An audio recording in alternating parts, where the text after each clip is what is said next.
اس سے پہلے نماز کی شرطیں بیان کی گئی تھیں کہ نماز سے پہلے کتنی شرطیں ہیں، اگر کوئی شخص نماز پڑھنا چاہتا ہے تو کن شرطوں پر عمل کرے گا تب جا کر وہ نماز شروع کر سکتا ہے۔ تو 6 شرطیں بیان کی گئی تھیں، جن میں سے پہلی شرط طہارت بیان کی گئی تھی۔ اس کے متعلق طہارت کے متعلق جو مسائل ہیں آپ بغور سماعت کریں اور اسے یاد کرنے کی کوشش کریں۔ نمازی کا بدن حدث اکبر سے پاک ہو، یعنی جنابت، حیض وغیرہ سے پاک ہونے کے لیے اس پر غسل واجب نہ ہو۔ حدث اکبر کہتے ہیں غسل کا ٹوٹ جانا، غسل کی ضرورت ہونا، مطلب کہ رات میں سویا کسی وجہ سے ناپاک ہو گیا، تو اب اگر اسے نماز پڑھنا ہے تو غسل بھی کرنا ہوگا، وضو بھی کرنا ہوگا۔ بغیر غسل کیے ہوئے اگر وہ چاہتا ہے کہ میں نماز پڑھ لوں تو وہ نماز نہیں پڑھ سکتا۔ اگر وہ بغیر غسل کیے ہوئے نماز پڑھ لیتا ہے تو اس کی نماز نہیں ہوگی اور وہ گنہگار بھی ہوگا۔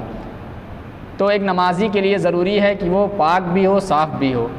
پھر نمازی کا بدن حدث اصغر سے پاک ہو، یعنی ایک نمازی بے وضو نہ ہو۔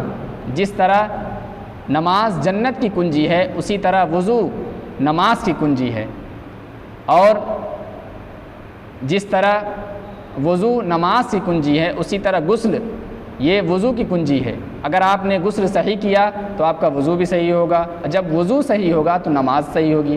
اگر کسی کا غسل نہیں ہوتا تو وضو بھی نہیں ہوگا، جب وضو نہیں ہوگا تو نماز بھی نہیں ہوگی۔ تو ایک نمازی کا پاک بھی ہونا ضروری ہے اور باوضو ہونا بھی ضروری ہے۔ پھر اگر وہ نماز بغیر وضو کیے ہوئے پڑھتا ہے، بغیر غسل کیے ہوئے پڑھتا ہے تو اس کی نماز نہیں ہوگی۔ اگر وہ نماز پڑھ بھی لیتا ہے، اسے مسئلہ نہیں پتہ کہ ایک نمازی کے لیے کن کن چیزوں کا ہونا ضروری ہے، کہ وضو بھی بنانا ضروری ہے ایک نمازی کے لیے، غسل کرنا بھی ضروری ہے اگر وہ ناپاک ہے۔ اگر ان چیزوں کو وہ نہیں جانتا اور اس کے بعد نماز پڑھ لیتا ہے تو وہ گنہگار ہو جاتا ہے اور اس کی نماز بھی نہیں ہوگی۔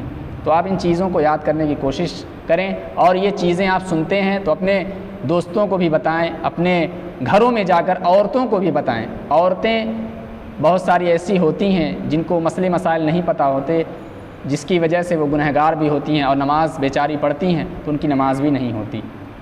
انشاءاللہ آگے اس کے تعلق سے بتایا جائے گا۔ وآخر دعوانا الحمدللہ رب العالمین۔